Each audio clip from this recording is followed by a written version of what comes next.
Sports Talker Nation, welcome back. This is your host, the G-Man, as we continue with our 2015 NFL team-by-team review. Today, we're going to talk about those Seattle Seahawks. Now, Seattle has been all over everything recently. They've been the hot team, 2 back-to-back Super Bowls, and this year didn't quite live up to those expectations and standards, but they are definitely a team on the rise, and they have one huge guy to thank for that, which we'll talk about a little bit. So let's start with what went right. Russell Wilson. First of all, he's phenomenal. He was always phenomenal. He took it to a whole new level this year. He decided that instead of just nurturing an offense, he used his legs less, which I hope he doesn't get away from totally. As an Eagles fan, I watched as Donovan McNabb took that part away from his game because he was afraid to get labeled a running quarterback, and it actually hurt his production moving forward. I think Russell Wilson's smarter than that. He has the perfect blend of arm talent, leg talent, and head talent. He's a tremendous, tremendous player. I love watching him play. They are never out of a game. Now, his size hurts him sometimes because he has to get out of the pocket to throw the ball, but that is such a small give back that you give for having a guy like Russell Wilson as your quarterback. So he certainly went right. What else went right is Doug Baldwin lost his damn mind, and the second half of the year may have been the best receiver in football. Not named Antonio Brown. He developed a huge connection that he had never had before with Russell Wilson, or with anybody for that matter. But it was necessary because their offense had so many challenges. They had gotten Jimmy Graham. Jimmy Graham didn't work out because of injury. Their running game was in shambles most of the year because of injury. So it was the Dougie B show, and he lived up to it. Him and Russell Wilson were just absolutely fantastic offensively. What else went right was defensively. Well, their Seahawks were the Seahawks. Defensively, they always bring the goods, and last year was no different. Their safeties are tremendous. I love Cam Chancellor. I love Earl Thomas. Every time I see Earl Thomas play, he makes me want to cry because I wanted the Eagles to draft him. We did not, and we wound up with Brandon Graham, who I actually like, but he's no Earl Thomas. Richard Sherman is one of the least likable guys in the league.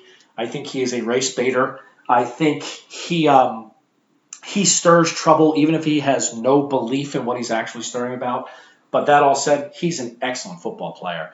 He really is a shutdown corner. I never thought he was. I watched a lot of his games. The last 2 years, he's a true shutdown corner. I love what he does.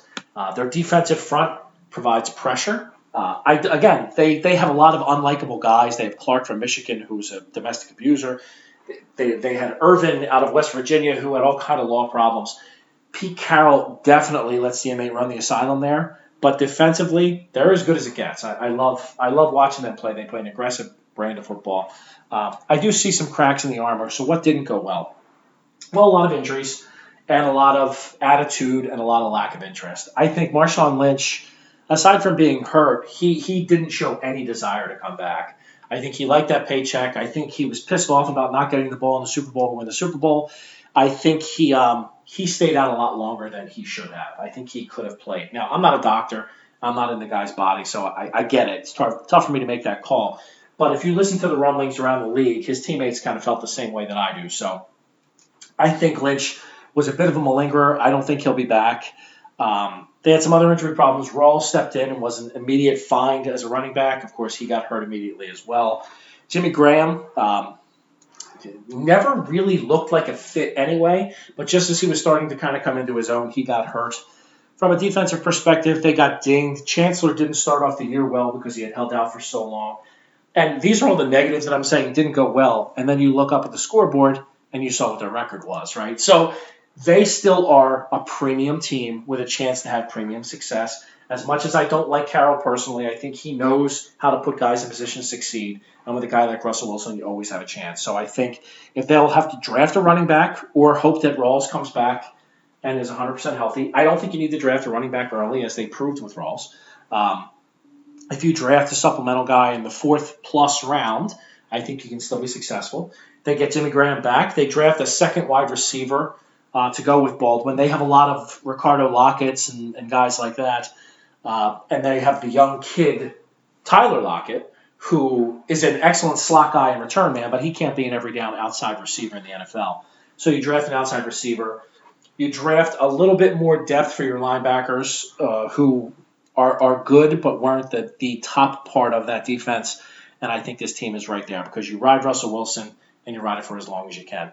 So the Seattle Seahawks, in my opinion, still a threat to win 11 to 13 games, and I would be shocked if Russell Wilson doesn't win another Super Bowl before his career is over, and that might come in the next few years. So for me, the G-Man, that is your 2015 year in review. I am your host, and I am out.